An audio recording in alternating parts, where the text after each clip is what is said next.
మద్యపానం నిషేధం అని ఇంతవరకు నిషేధం చేసింది లేదు, చచ్చింది లేదు.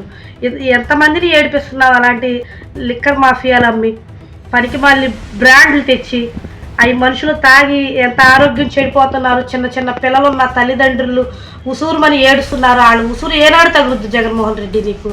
నువ్వు చెప్పిన మాటలు ఏంటి? మడమ తిప్పను మాట తప్పను అని చెప్తావు.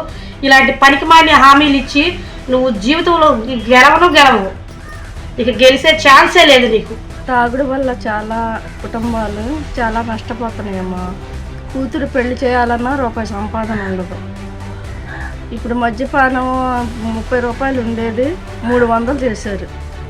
దాంతో ఆయన పడ్డ కష్టం కాకుండా ఇంట్లో వాళ్ళు కూడా ఉన్న కుస్తీలతో సహా తాకడి పెట్టుకొని తాగే పరిస్థితి వచ్చింది. ఇప్పుడు నకిలీ మందులు తయారు చేసి కుటుంబాలన్నీ నాశనం చేసేస్తున్నారు.